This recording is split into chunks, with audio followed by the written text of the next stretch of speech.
Safira dari kelas 28F. Baik, saya akan menjelaskan sedikit tentang ragam bahasa ilmiah. Ragam bahasa ilmiah adalah salah satu ragam bahasa Indonesia yang digunakan dalam penulisan karya ilmiah, yakni ragam bahasa yang digunakan untuk memaparkan fakta, konsep, teori, atau gabungan dari keempatnya. Dengan kata lain, ragam bahasa ilmiah merupakan kekhasan pemakaian bahasa yang menunjukkan sifat keilmuan dari karya ilmiah. Ia menjadi ungkapan yang mudah dicerna dari kerumitan atau sofistikasi pemikiran dalam sebuah karya ilmiah. Memulai pemakaian ragam bahasa ilmiah tercermin sikap kehati-hatian, kecendekiaan, kecermatan, kebijaksanaan atau wisdom, dan kecerdasan dari penulisnya. Ciri-ciri kecerdasan dari penulisnya. Ciri-ciri ragam bahasa ilmiah antara lain, yang pertama itu cendekia. Ciri cendekia yang dimaksud adalah bahasa Indonesia yang digunakan dalam penulisan karya ilmiah, mampu mengungkapkan hasil berpikir logis secara tepat.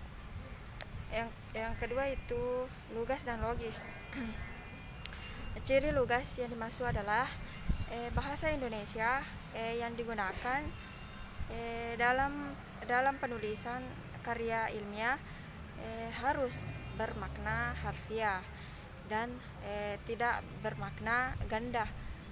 Sedangkan ciri logis adalah bahasa Indonesia yang digunakan dalam penulisan karya ilmiah sesuai dengan logika atau dapat diterima oleh akal sehat. Yang ketiga yaitu jelas. Ciri jelas yang dimaksud adalah bahasa Indonesia di mana bahasa Indonesia ini digunakan dalam penulisan karya ilmiah, jelas struktur kalimat dan maknanya. Kemudian yaitu yang keempat itu padat dan ringkas. Padat yang dimaksud adalah gagasan atau pola pikir yang akan diungkapkan untuk tercampur unsur-unsur lain yang tidak ada hubungannya atau tidak diperlukan. Ciri ringkas yang dimaksud adalah bahasa Indonesia yang digunakan dalam bahasa Indonesia yang digunakan dalam penulisan ilmiah harus singkat, tidak menggunakan kata-kata yang berlebihan atau mubasir. Selanjutnya itu yang kelima yaitu formal dan objektif.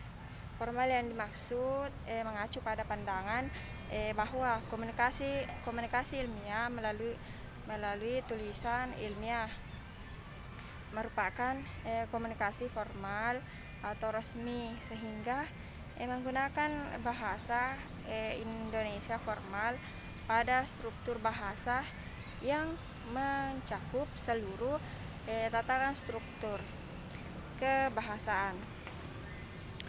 Selanjutnya itu yang keenam yaitu gagasan sebagai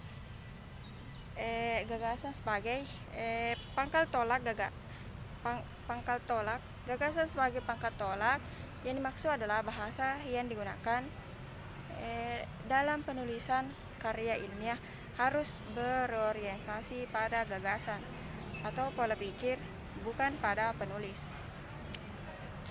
Selanjutnya itu ketujuh, penggunaan istilah teknis. Ciri penggunaan istilah teknis yang dimaksud adalah bahasa Indonesia yang digunakan dalam penulisan karya ilmiah harus berfungsi sebagai wacana teknis.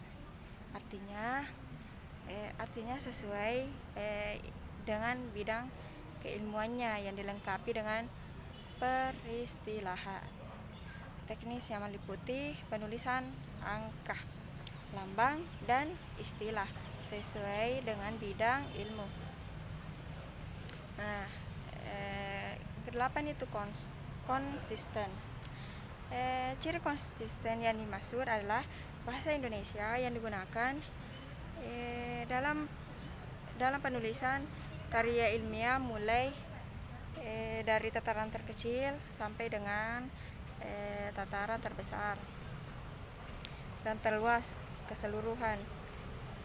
Struktur bahasa harus ajek. Artinya ajek adalah taat asas atau selalu menggunakan bentuk-bentuk atau unsur-unsur tersebut.